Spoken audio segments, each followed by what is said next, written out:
The LinkedIn Podcast Network is sponsored by TIAA. TIAA makes you a retirement promise, a promise of a guaranteed retirement paycheck for life. Learn more at TIAA.org/promises pay off.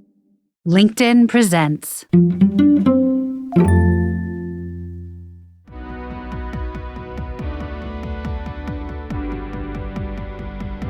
I'm Maura Aarons-Mele, and this is The Anxious Achiever, the show that looks at the intersection of mental health and work, and how we can all do both better.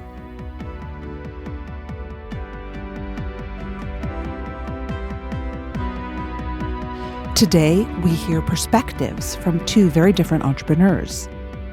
Something that's really important when it comes to achieving better mental health is community, and it's why I love doing this show. Selfishly, because it helps me, of course, but I think it helps all of us when we know we have things in common with people, even if those commonalities are things we don't always talk about. Later in today's show, we're going to hear from Michael Kaplan, someone I met because of a community I'm part of, an alumni network. And I know we can all roll our eyes when we get notifications of how well our former classmates are doing. But I feel really lucky to get to meet people like Michael Kaplan because of that community. Being an entrepreneur is not something that is easy, and particularly not when you bootstrap and ultimately sell to private equity and have issues with growing a business too fast and going into a business that you'd wanted to do your whole life because you grew up around a family version of it. None of that's easy in a steady state. And all of that's probably going to leave any normal human being with the typical stress and anxiety of high achievers and entrepreneurs. I don't think I would have done what I've done or been able to accomplish what I've accomplished without my experience with anxiety powering through it being a part of who I am in my life and all of that. Michael was a musician growing up with a serious creative streak. He came from a family deeply involved in business, and he went on to go to Harvard Business School and become an entrepreneur himself. We'll talk to him about all of that. He was formerly CEO of a company called Fashion to Figure. Michael has something in common with today's first guest, Robert Glazer. They both understand the strain of selling your business, a business that they had worked so hard to create. Bob Glazer is a friend of the show. He's an entrepreneur and author of many books, including Elevate Your Team. And he recently left his position as CEO of the super successful company that he had built from the ground up. He shares how he had to adjust when he found the structure of his days and his personal identity had changed.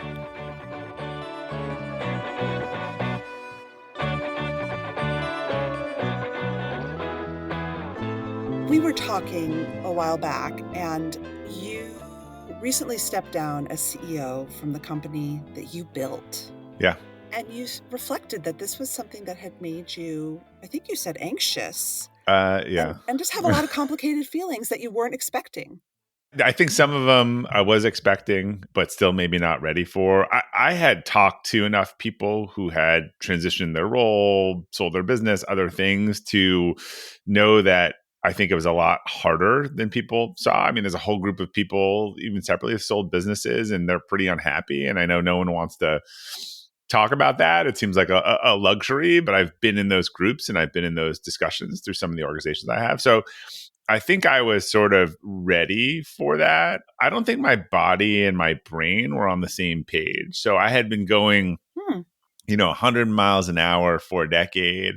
And then stepping back from that role and starting to sort of just slow down. It's kind of like I used to, like a microcosm of I have a vacation and I take vacation and I get really sick because it's almost like the adrenaline kind of kept me going and then I stopped. So I think I had sort of a 10-year view of this where I started to have all these physical ailments and like it was actually my body was not used to this. Hey, where's the 100 miles an hour? Like, where are we going? Like, and I mentally wanted this quiet time and these days to think about and plan. But then I think there was some anxiousness in that of not having enough to do or no one's calling or whatever. So it really, it was a complicated transition for everything I knew that was going to happen. Again, I tried to explain, I don't think my conscious mind and my subconscious mind were necessarily always on the same page. That's so interesting about your body. It was like Yeah. protesting. I had like all of these varied physical, like I think people thought I was like a hypochondriac, and I'm like the person who will like walk to the hospital like with my arm broken, like I'm normally, or walk home, and yeah, it was just like one thing after another, and I think there's obviously sort of a brain body kind of reaction there. I was mentally ready to slow down. I don't know that I was physically ready, or maybe I didn't go through the right withdrawal period. I don't know. Well, I do think it's interesting that we opened this session by talking about how tired you are and you've been on planes and Yeah. running around. So it's like you replaced the CEO role with another really demanding. Yeah, and that's not great. I think that's more of a temporary thing. But again, it's like we long for some time off and some quiet, and then we get it. And I think that produces some like, what do I do next? and for particularly at the high, I just finished Arthur Brooks' book Strength to Strength, and I think he really kind of nailed this around the sort of success addiction, and particularly sort of for the high achiever set. It's really hard to sort of figure out how to not fall back into that trap, because I didn't want to do that either. Like I found myself very early on, oh, I'll go do this and that and that, but it's like, no, I need the space. I want the space. I want time to think about this stuff. But then in the moment, it is unfamiliar. What anxiety were you prepared for?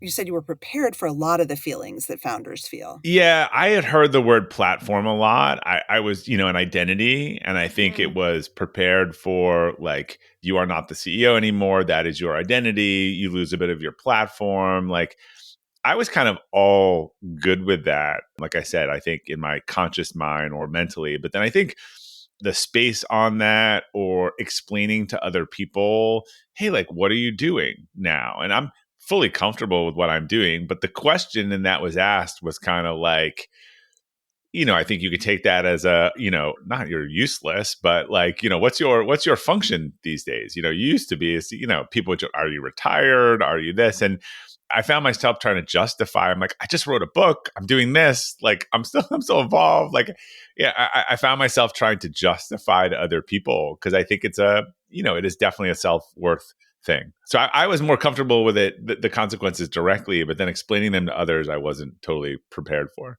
What feelings did it trigger in you? It sounds like you said self-worth. Like, what did it bring up for you? Yeah, I mean, again, I think it brings up it's sort of a defensiveness. Again, someone saying, "Hey, well, what are you doing?" I'm like, "I just got back from like 9 days of travel and 3 board meetings and all this stuff." And they're like, "Are you doing anything?" Look, I think it's other. What I realize, it's sort of a mirror of how other people kind of value productivity or busy or success, and sort of their version of change. And so I had to learn how to take a deep breath and sort of answer that in a different way. And there were two groups. I think the people who kind of knew me very well, and sort of my circle who understood kind of what I was doing, and then kind of an ancillary group. But yeah, it's all kinds of interesting feelings that comes up. And again, what you're dealing with versus then the perception or judgment of sort of the world, around you is like, look, I'm still here. I'm still alive. Like, I'm still productive and worth something. You kind of feel the need to say that. People don't mean anything by it. I'd probably ask the same questions, but it is interesting. But on the other hand, you had just achieved the dream. At a young age, you had a company that was so successful. You stepped down as CEO, and the company is still thriving. Like, you did what we all dream of. This has been pretty played out, and I have read, books on it. But for people who set these high goals and achieve them, they're usually not very long lasting.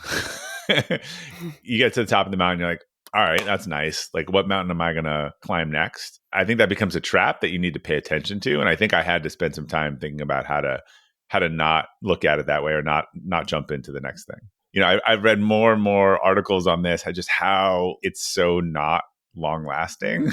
It's fairly fleeting, and you almost need to rethink the game of, hey, it's not about climbing the next thing. It's about figuring out how to enjoy the climb and what I'm doing, and otherwise. And yeah, I've been reading a bunch of different books, and they all seem to come to that very similar conclusion. Okay, I'm going to pose you this question. I was just asked this question by a journalist. Yeah. Is it possible to stop picking the mountains? I mean, I'm the same as you, and I sold my company 2 years ago and have completely separated. And I don't think I let myself enjoy it for a couple weeks. Yeah. It was a very difficult transition. I grieved. I swear to God, I was in mourning. I missed it, but I instantly turned and set myself this huge mountain to climb. And I honestly don't know how I would stop. Like, have you thought about how you might actually stop or pause? Yeah, I think it's just redefining. I've always said, like, I think figuring out a way to do whatever we're doing it as the journey, or we always said in our company, the journey was the reward. That if we just focused on getting to a destination, we could then justify not having fun and all kinds of stuff on the way there. So I think it's rethinking what's the contribution, what's our unique thing that we do, how do we make sure that we're doing that today and be a little less focused on the gateway or the milestones. And I think I've done it enough now to know that that won't provide the panacea that that people think it was provide. So I think that my goal is a little more perpetual now in terms of impact or otherwise or other people, and that they can be achieved a lot of different ways and through different means. What's been the single most helpful thing, exercise, book, process that has helped you think about reframing those goals away from just achieving? From Success to Success is a really good book. I think it was a #1 New York Times bestseller. To me, it's like just a midlife crisis kind of book, too. I actually think he just did a really good job. And you're like, if you read that book, you're like, yeah, he's nailed me. And he talks about how our intelligences change and this just raw cognitive intelligence that people have in their 20s and 30s, it just declines faster than we think. Like, no physicist has ever made a meaningful discovery past like 32. So you need to change the type of intelligence and what you're doing. And it becomes more about synthesis and experience and otherwise and other people. Whereas it's a little bit more about kind of you and what you do. So that I read that book. I read Die with Zero, The Psychology of Money, like a whole bunch of different books that I think you start seeing the same sort of theme and you're like, maybe I have to play a little bit of a different game here. And one of the things is I just tried to rush to fill that space, which I think is very common. But I was like, I don't really know the right thing yet. So I need to leave that space to make sure that I can find that. But in doing that, it means there was going to be space. And that, again, that can feel uncomfortable or unproductive at times. How did you think about your schedule differently?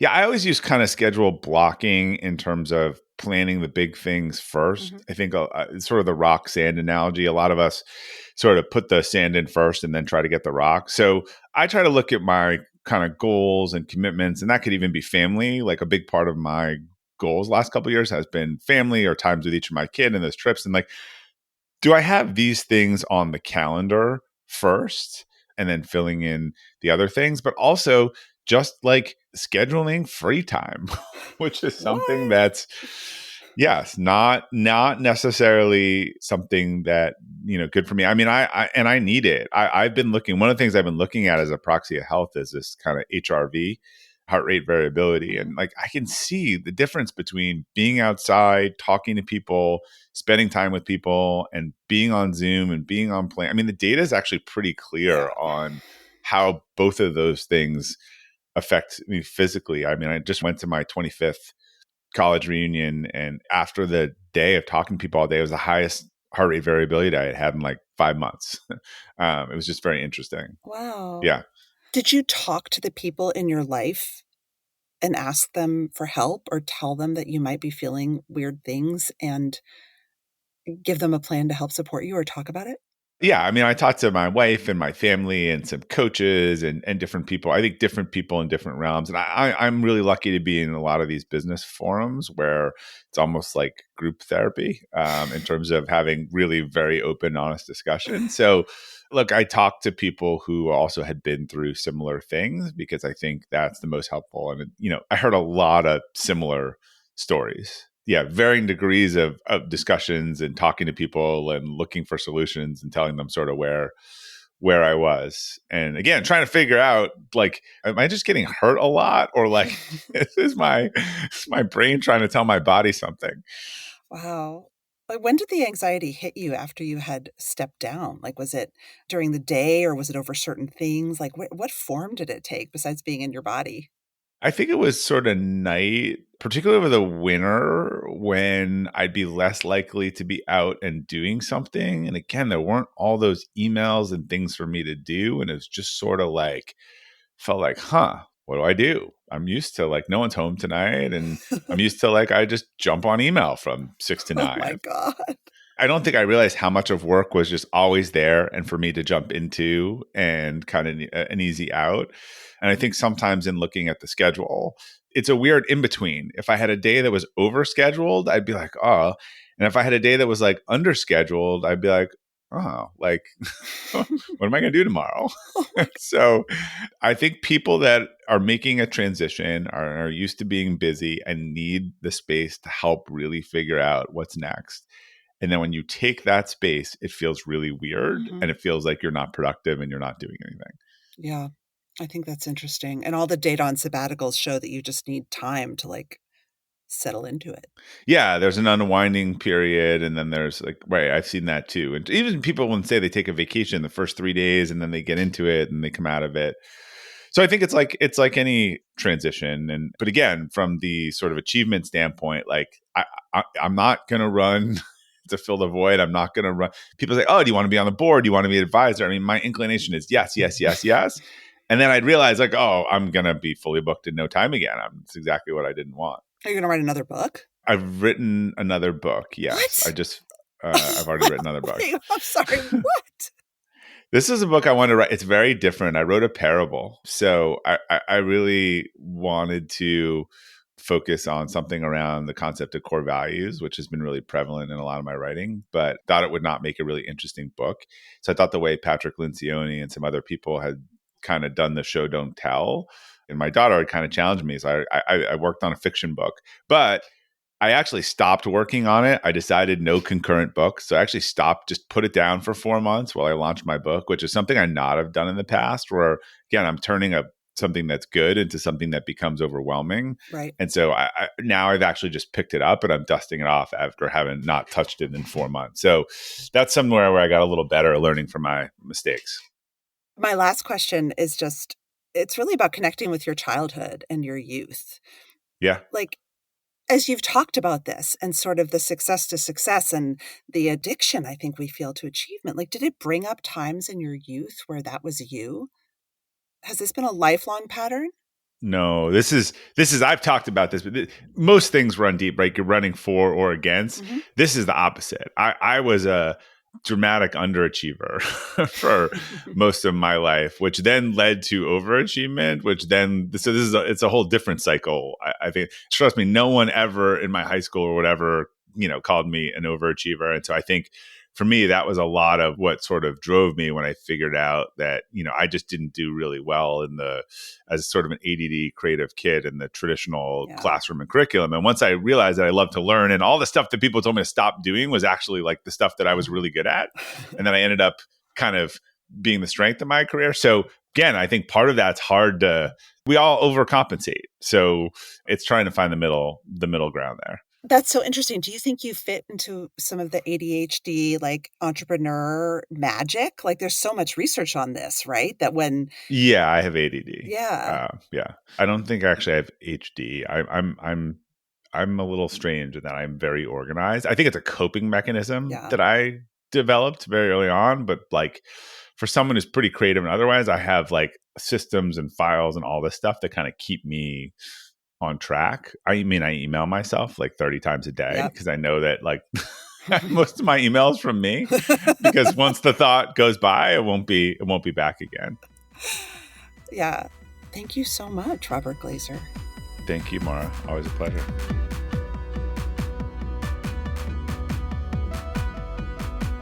Next up is my conversation with entrepreneur Michael Kaplan, and we started by talking about how he views success and what he's seen successful people do, either in creative or business endeavors.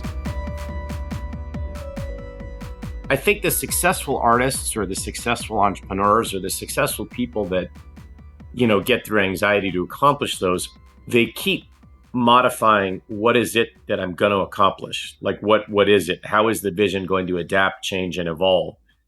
Certainly when I went out and started playing music, one of the first contemporary saxophone players I listened to was David Sanborn. I've actually gotten to meet him. I've gotten to meet him later in life, and he's a wonderful person and still plays to this day.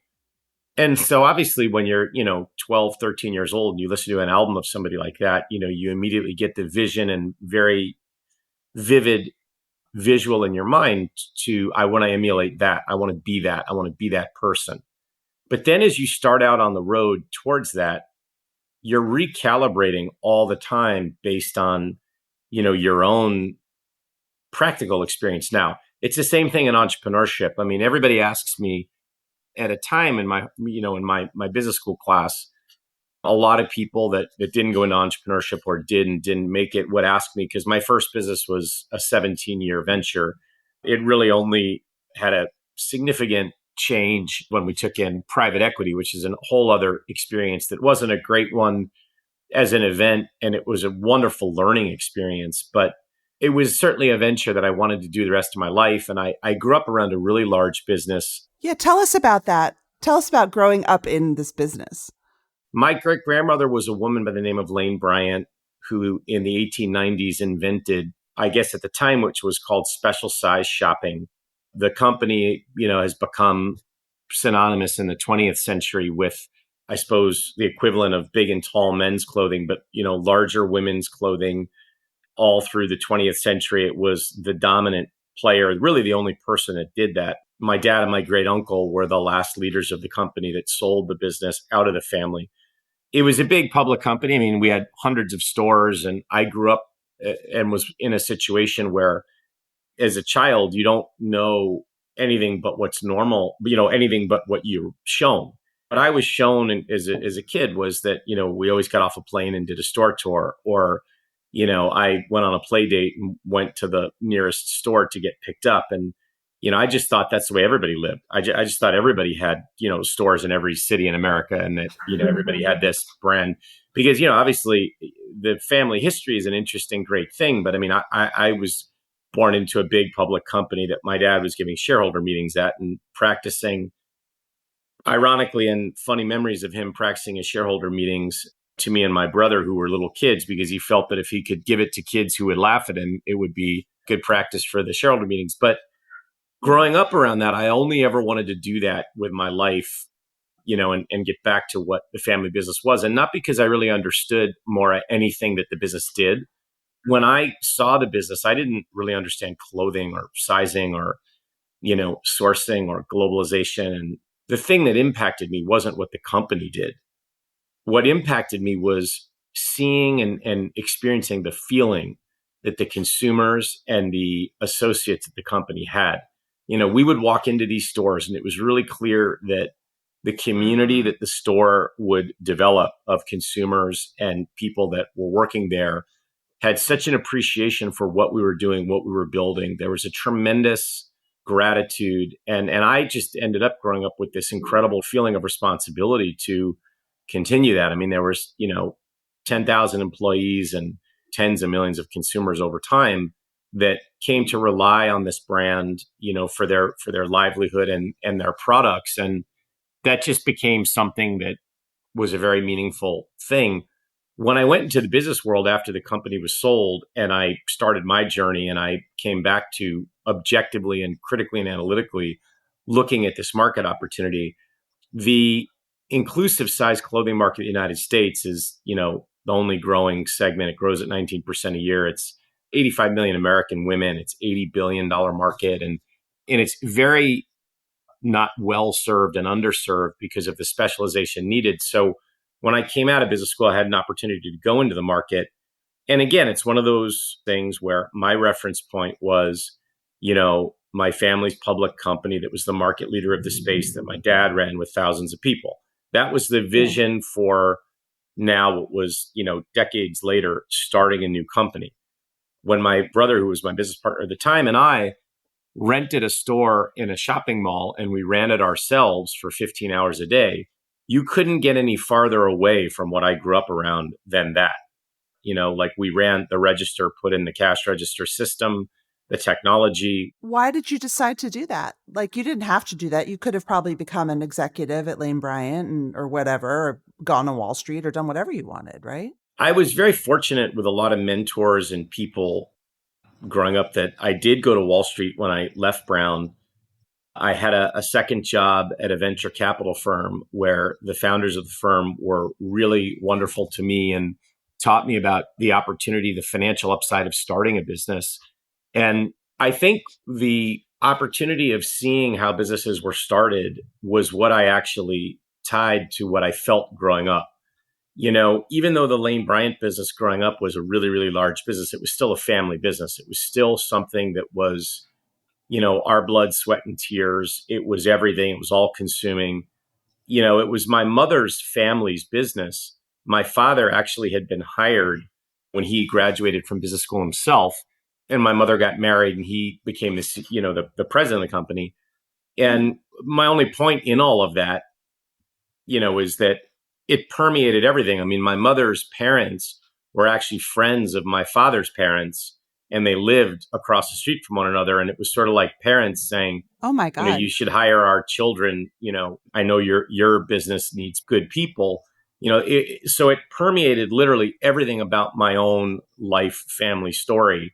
And so the idea of going to be an executive at a company where you've got to be amazingly good, do amazingly well, be brutally objective and honest about the work. I didn't think I could stand out in a situation like that. I thought I was only going to be able to stand out in an area where I could pick up the work that my family had done and that I had grown up around and bring a level of passion, desire, and history to it.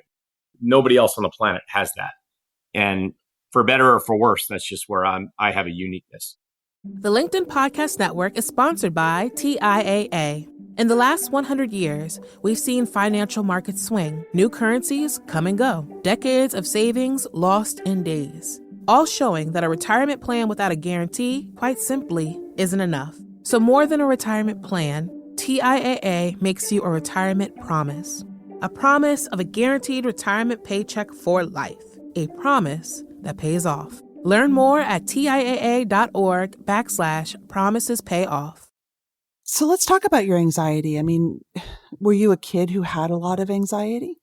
I did. Yeah. I mean, one of the things that was some of the first memories I had, Maura, and I mean, it's funny, I read your book and the title of it in the Alumni Monthly, and I think we overlapped at Brown for a couple of years, but it made me think to myself immediately, oh my God, where was she when I was at Brown? We would have been friends and I could have understood so much more about myself. We wouldn't have been, because we would have been hiding out in our dorm rooms, like having anxiety attacks.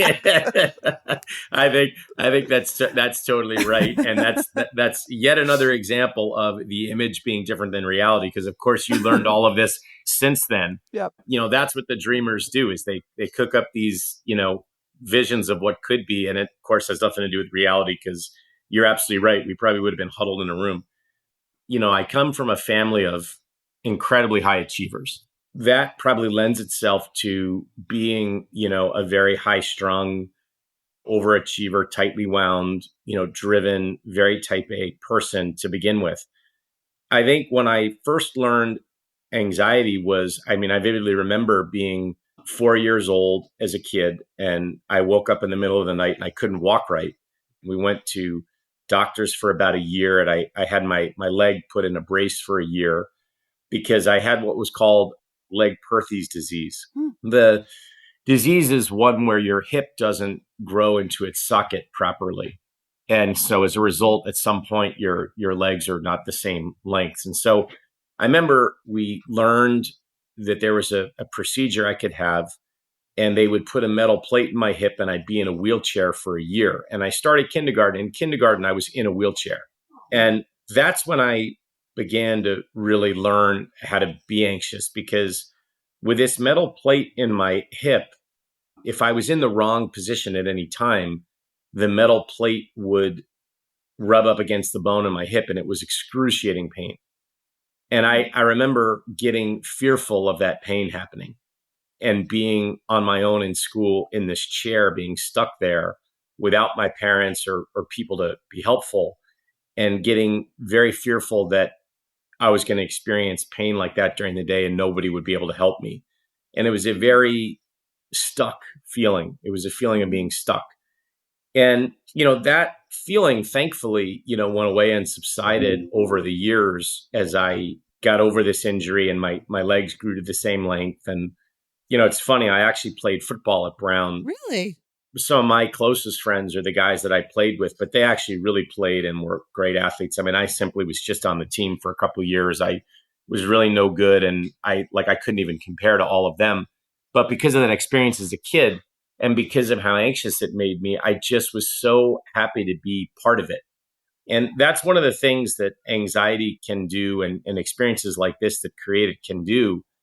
They can set you up for wonderful life victories, because I know, for example, my friends who are some of my best friends today, they're the best guys, are the guys my class at Brown. And, there's about 15 of us that get together every year. And it's just such a wonderful school. We have such a wonderful group of friends.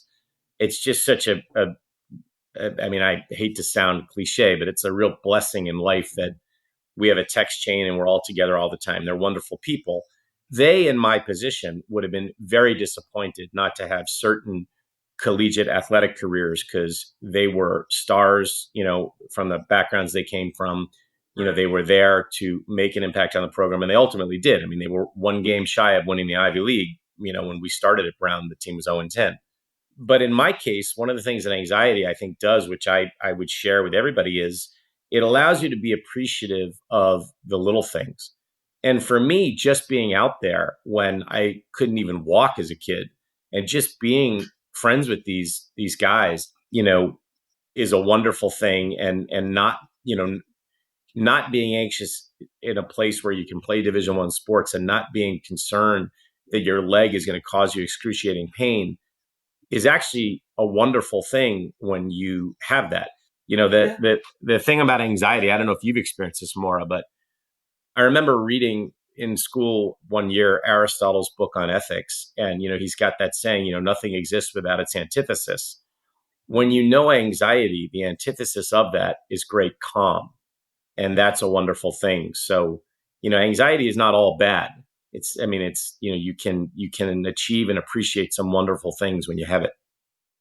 I want to fast forward a little bit to the private equity and your sale of your company, because I'm interested in that.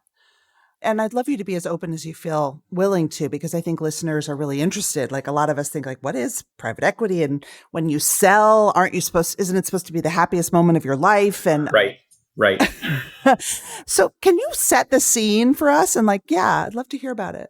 Yeah, it's a very important thing for founders and entrepreneurs. I mean, America is flush with private capital in a way that is the envy of the world. And it makes us an entrepreneurial nation, which is something that I think gives us great hope. Capitalism has, in some cases, run away with itself.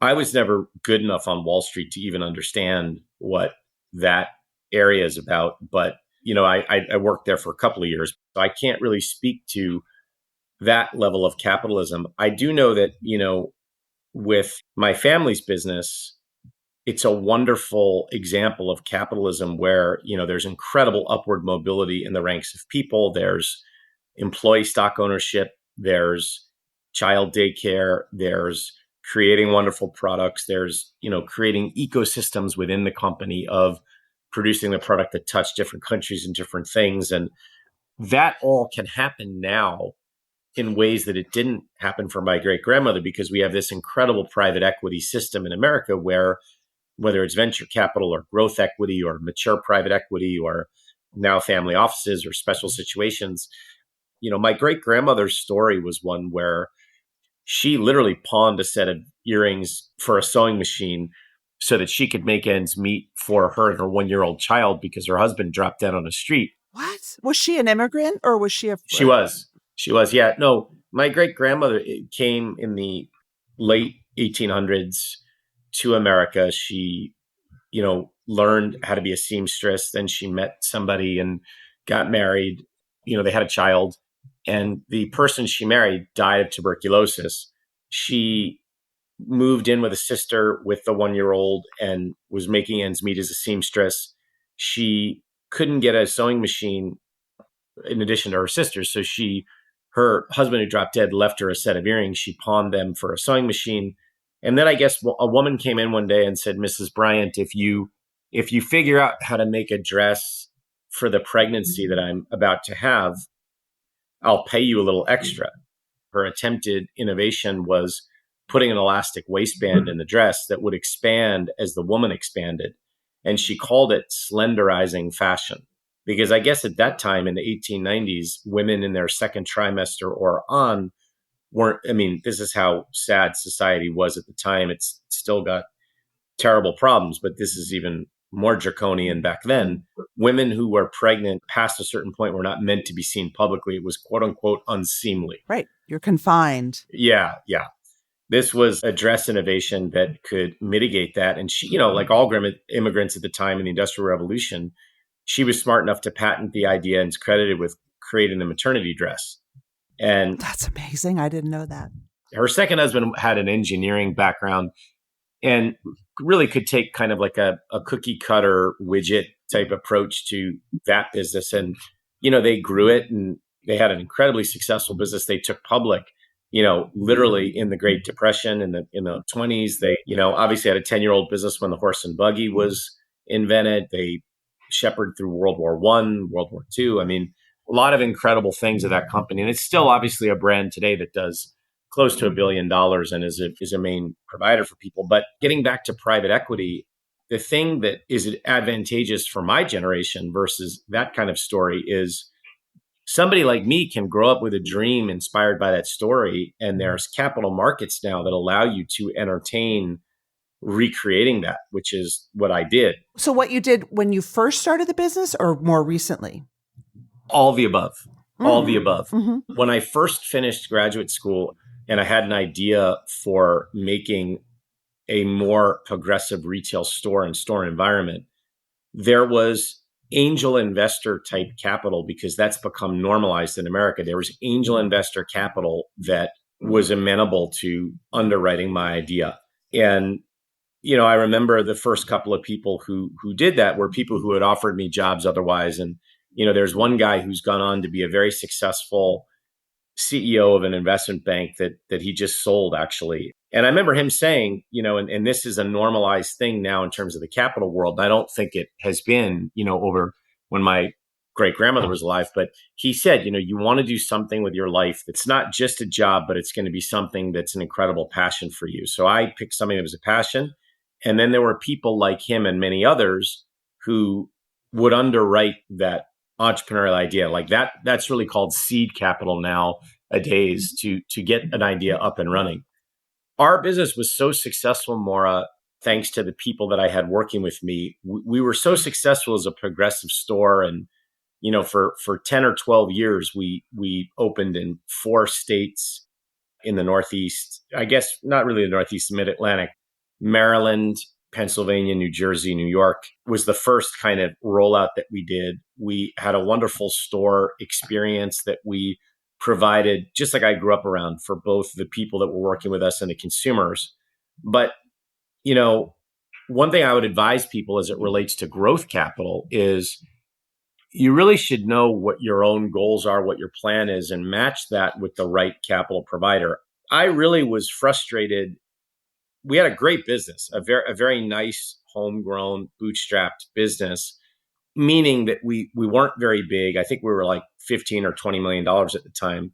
We had taken in very little, just capital from angel investors. And we didn't have any of the pressures that can come with institutional capital and needing to get, sophisticated in one fell swoop.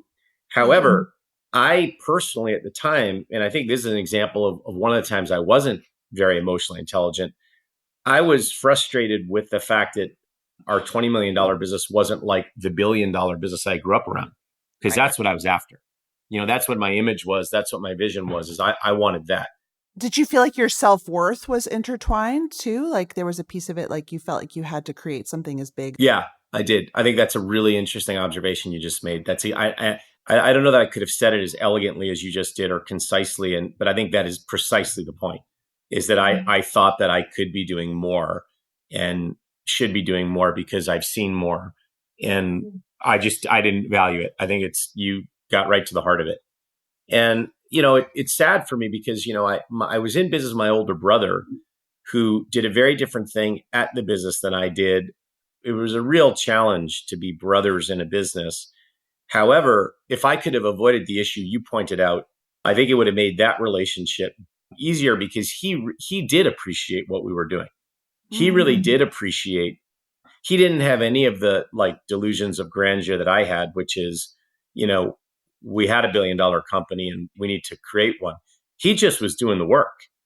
He was just doing the work of this is a business and we have a business that has nothing to do with our family's business. And, we're in a different end of the market, a different aspect of the market. We have a different consumer.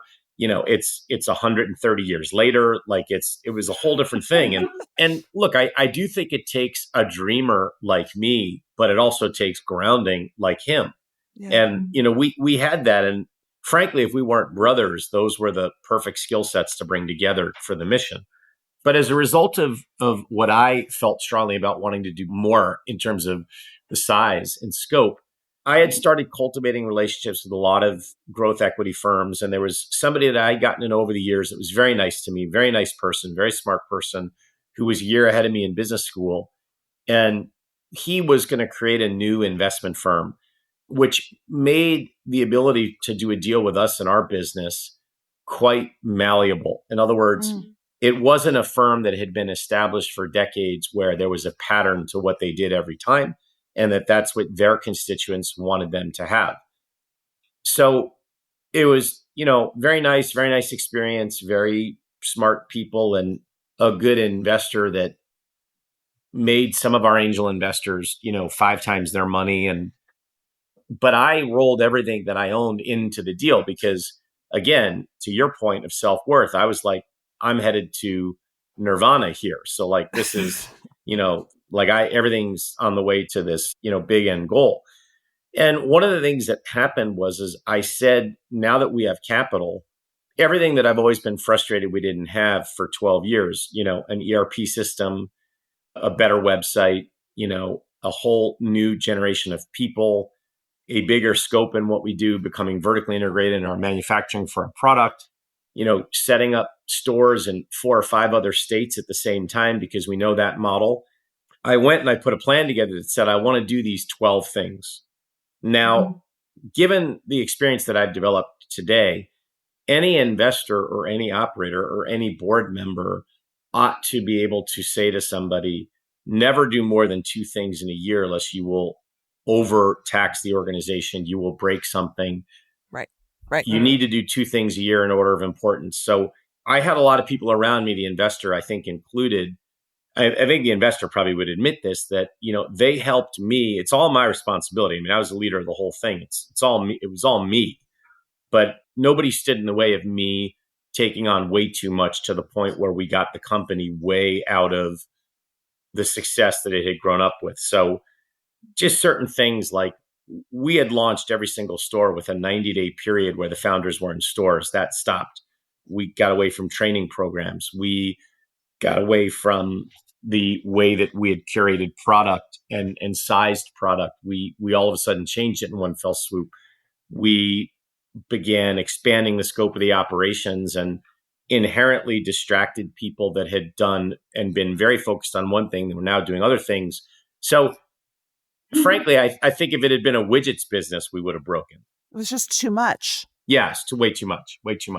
And, look, the anxiety in a period like that, I mean, watching your dream fall through your fingers after, 15 years, I mean, the anxiety of that and having invested all your time and money and all your friends and family money. And I only wanted to do that for the rest of my life. I mean, I often thought after the business was restructured and we sold it, I often thought I didn't really appreciate what I had. And if I could just go back and, run it the way that we were running it, the people that make billions and billions of dollars in retail do it over a lifetime, and they do it very, very slowly. I mean, it's very rare that there's people who there's some incredible people like the people at Viore Clothing. This guy, Joe Kudlow, who I've gotten to know is incredible. And, but even people like the Faraday brothers, who are terrific guys, it's 10 years and a lot of investment into it. And it takes a while. These brands and these businesses take a while. They're a labor of love.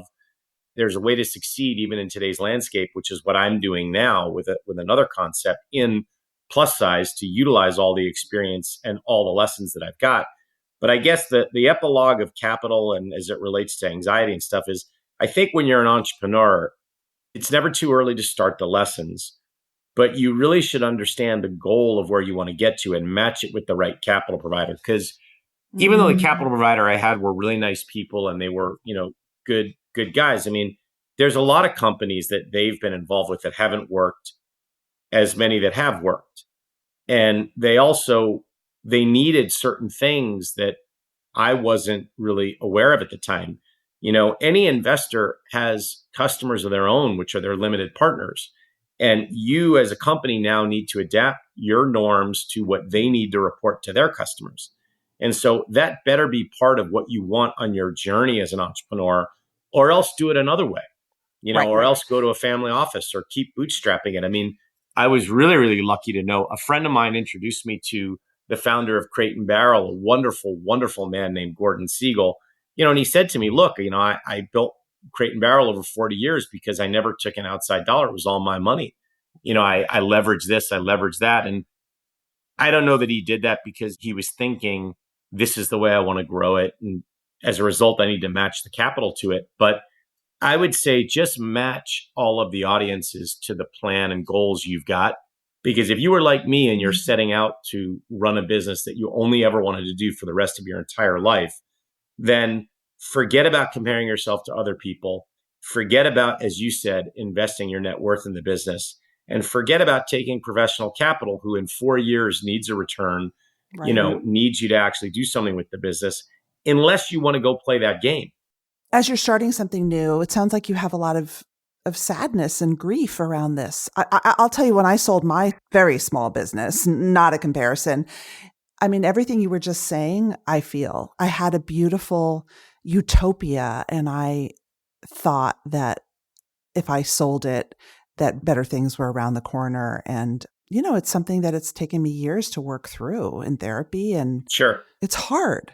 Maybe it's our common personalities in, feeling things viscerally. I would say, though, that one thing with me is I'm over the sadness, and I actually feel very, very empowered by the lessons that I've learned. And it's one of the things that I bring it back to anxiety, looking back at the tough lessons and now feeling as though I'm in a better position than ever to go at the industry, because I've been on a store floor 17 years every day with this consumer to know the idiosyncrasies and to actually be in a better position than ever to go at it again. A lot of people will go away from something that made them anxious or caused them pain. They'll look away from that. I tend to be the opposite person, which is I'll lean into that because now it's a flattened learning curve. So that's what I would leave you with is it's not a sad story. It's actually quite an empowering one that's put me in the position I'm in right now. We are buying and building companies in the space on the most optimized platform for our industry, with incredible partners in manufacturing, fabric technology, designers, celebrities. We have the most incredible platform to serve this consumer because I've never stopped being passionate about it. I've never stopped wanting to do it. And we can buy and build with real specification anything in the category. So I would just say that with these anxiety drivers, Maura, and anything, I mean, they're not bad stories. They can be positives. Playing the saxophone, being an entrepreneur, it's all part of it. And I love it. And I love talking to you. Thanks very much for this. Oh, thanks, Michael. Yeah. I really appreciate it. That's it for today. Our show is produced and edited by Mary Dew. Our assistant producer and sound engineer is Nick Krinko. Many thanks to the LinkedIn Presents family and to all our guests for sharing their stories. If you love the show, tell your friends. I would love you to leave a review because they really matter in helping the show get found. You could also follow us or subscribe. If you have a question for me or you want to submit an idea for the show, find me on LinkedIn, where you can follow me, message me, I promise I'll write back, or subscribe to my newsletter for more from the anxious achiever world. Thanks for listening.